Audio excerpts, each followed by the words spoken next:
자, 하나님께서 우리에게 그분의 마음을 알려주시는 이유가 분명히 있습니다. 하나님께서 어느 정도 기도하는 사람들에게는 하나님의 마음을 알려주셔요. 그게 이제 역사적으로 또 성경에 곳곳에 나오는데요. 자, 우리가 보통 이제 하나님의 마음을 미리 내가 안다. 그러면 우리는 그런 사람은 어떻게 얘기해요? 신령한 사람. 뭔가 좀 남다른 그런 영적인 능력을 가진 사람이라고 생각하죠. 그게 믿는 사람들에게는 다 해당되는 얘기입니다. 예수 믿고 구원받았으면 그 심령 안에 성령이 임하시잖아요. 성령이요. 성령께서 임하시기 때문에 그 성령의 역사하심을 경험할 수밖에 없어요. 정상적이라면요. 정상적이라면. 그것은 곧 뭘 의미하냐 하면 내 안에 계신 그 성령께서 하나님께서 어떤 마음을 갖고 계시는지를 알려주셔요. 그렇죠? 알려주신단 말이에요.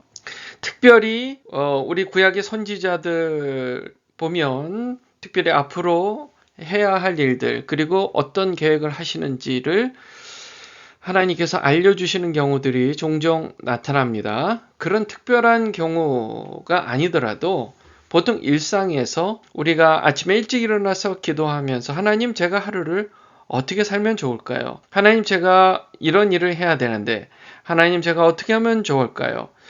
이렇게 물어봤을 때 하나님께서 조금씩의 힌트를 주신단 말이에요. 힌트를 주세요. 그러면 우리는 보통 어떻게 그거를 해석합니까? 그 이유가 나한테 그런 걸 알려주시는 이유가 내가 신령하니까 내가 남들과 달리 영성이 좋으니까 이렇게 생각하고 싶잖아요. 솔직히. 그러기보다는 좀 더 우리가 복음적인 이유가 있어요. 그 얘기를 오늘 할 겁니다.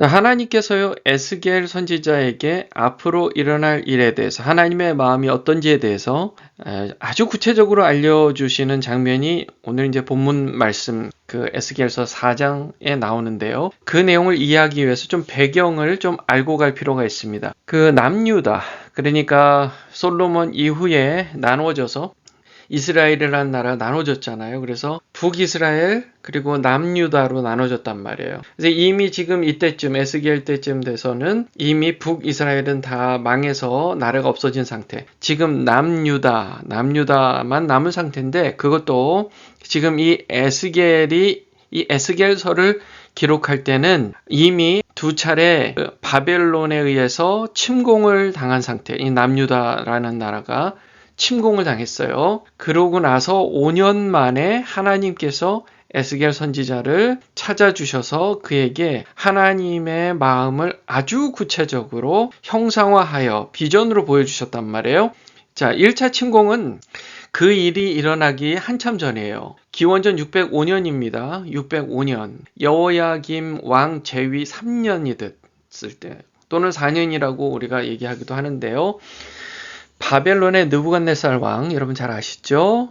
그때 다니엘과 그의 친구들이 바벨론을 끌려갔을 때 그때를 얘기하는 겁니다. 예루살렘을 침공해서 일부 백성과 왕족을 포로로 잡아갔을 때가 1차 침공. 그 다음에 2차 침공이에요. 그러니까 그때부터 8년 후에 2차 침공이 벌어졌습니다. 바벨론이 여호야긴 왕이 즉위한 지 3개월 만에 또 침공을 합니다. 예루살렘 성을 침공해서 여호야긴 왕과 그의 가족, 또 신하들, 그리고 기술자들을 포함한 많은 사람들을 바벨론으로 끌고 가죠.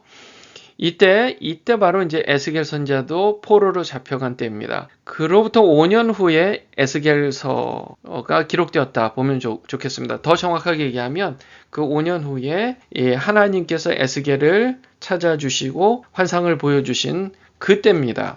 자, 그리고 나서 3차 침공이 벌어집니다. 그러니까 에스겔에게 하나님께서 앞으로 이런 일이 벌어질 거야. 완전 침략을 당해서 멸망할 거야. 라고 하신 후 바벨론이 이제 예루살렘을 완전히 포위하고 함락을 시키게 됩니다.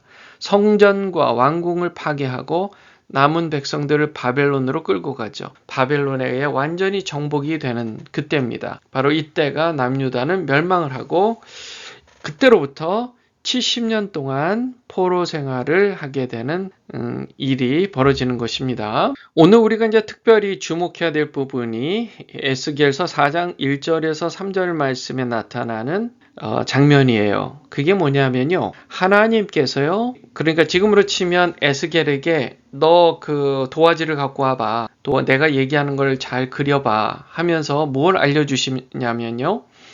앞으로 장차 이 예루살렘 성이 완전히 적군에 의해 에워싸여지고 그 다음에 사다리가 세워지고 흙으로 언덕을 쌓고 그것을 향해 진을 치고 그것을 향해 공성퇴를 둘러세우고 또 철판을 가져다가 이 성을 포위해서 결국 완전히 무너뜨릴 거야 라는 그런 과정을 그림을 그리도록 만드시는 거예요. 그 성을 에워싸잖아요. 성을 에워싸고 뭐 사다리를 세우고 또 옆에 흙으로 언덕을 세워가지고 같은 높이에서 활을 쏘고 공성퇴를 둘러세운단 말이에요. 그 아주 뭐 큰 돌덩이를 이렇게 대포처럼 쏘게 해가지고 벽을 부순다거나 만약에 그렇게 해서도 안 되면 그 상태에서 몇 날 며칠 한 달, 두 달, 세 달을 밖으로 나가지도 들어오지도 못하게 포위를 해서 그 성 안에 있는 사람들이 굶어 죽게 만드는 거예요. 보통 성 안에는 거주지가 있는 것이고 성 밖으로 나와야 논밭을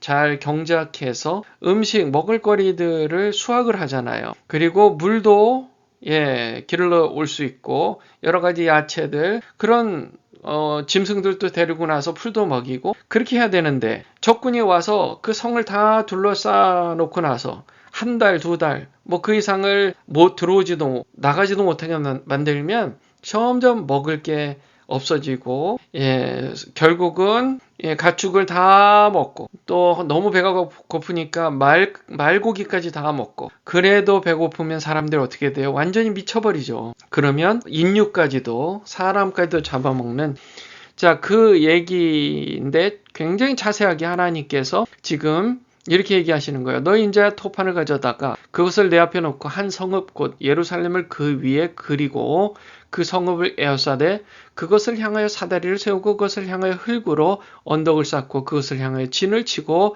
그것을 향하여 공성퇴를 둘러세우고 또 철판을 가져다가 너와 성읍 사이에 두고 철벽을 삼고 성을 포위하는 것처럼 에워싸라. 이것이 이스라엘 족속의 징조가 되리라 이렇게 말씀하십니다. 아마 이제 이렇게 그리기도 하고 모형을 만들어 보기도 했을 겁니다. 자, 이렇게 얼마나 에스겔이 그 이야기를 듣고 정말 얼마나 고민이 되고 얼마나 불안했겠어요. 얼마나 두려웠겠습니까? 하나님, 정말 이렇게 하나님께서 이 선택하신 이 백성들, 그 나라를 완전히 무너뜨리도록 그렇게 두시겠습니까? 그럴 거 아니에요. 하나님께서 이렇게 걱정하게 하고 두렵도록 정말 몸이 떨리도록 그렇게 두려움을 느끼게 하신 이유가 뭐냐는 거예요.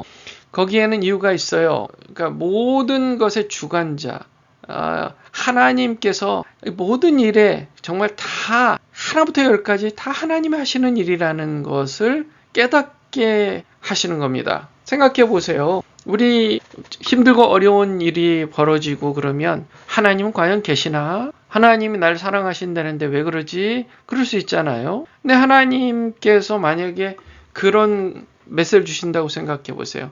이 모든 일이 내가 하는 일이야. 그럼 충격적이죠. 하나님 사랑하신다면서 어떻게 이런 일이요?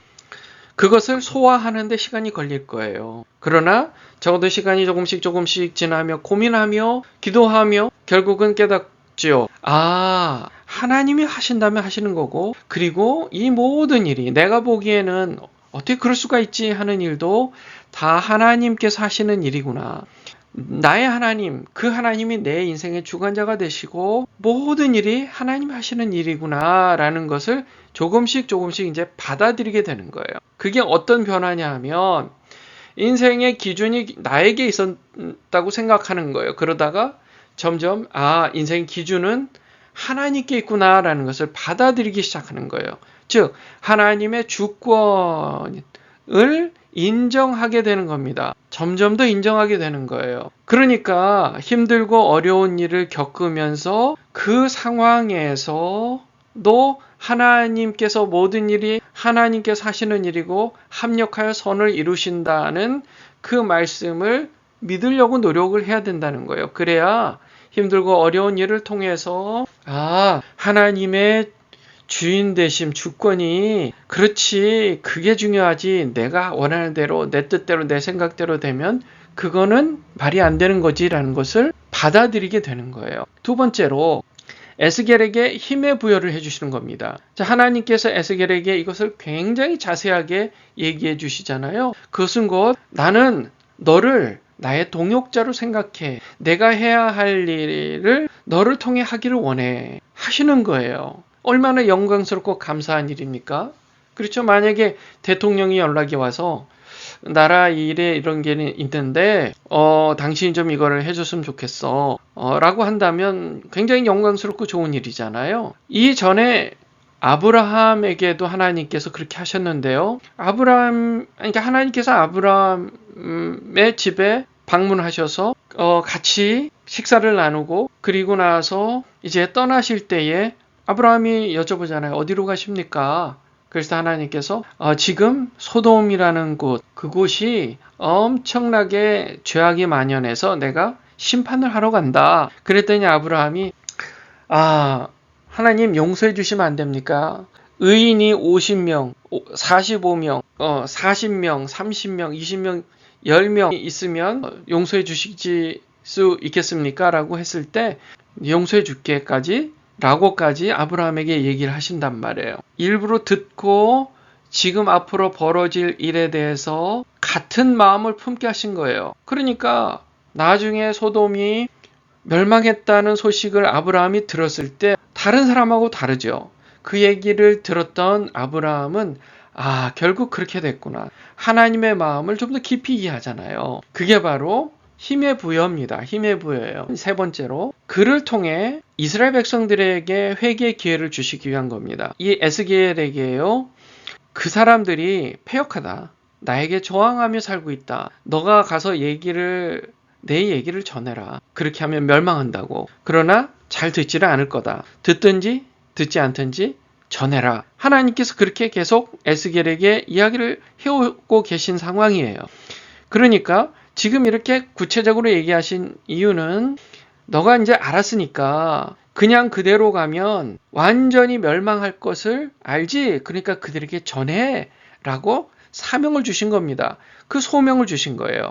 그게 바로 하나님께서 에스겔에게 실제적으로 3차 침공에 대해서 알려주신 이유입니다. 이것을 이제 우리에게 좀 적용을 해봤으면 좋겠어요. 하나님께서 우리에게 그분의 마음을 알려주시는 이유는 세 가지를 깨닫도록 하시는 거예요. 하나는 하나님이 모든 일의 주권자다. 두 번째는 그분이 나를 사용하신다. 무엇을 위해서요? 세 번째, 나를 통해 다른 사람을 회개시키시기 위함이다. 하나님의 마음을 알았다면 듣든지 안 듣든지 그 얘기를 전하는 거예요. 그 전하는 겁니다.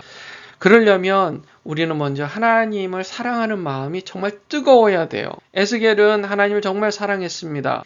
그리고 그분이 원하시는 뜻을 행하기 위해서 노력했어요. 우리도 하나님의 마음을 알기 위해서는 마음과 목숨과 뜻을 다해서 하나님을 더욱 사랑하심으로 그분의 마음을 더욱더 깊이 알게 되시기를 주님의 이름으로 축원합니다. 기도하시겠습니다.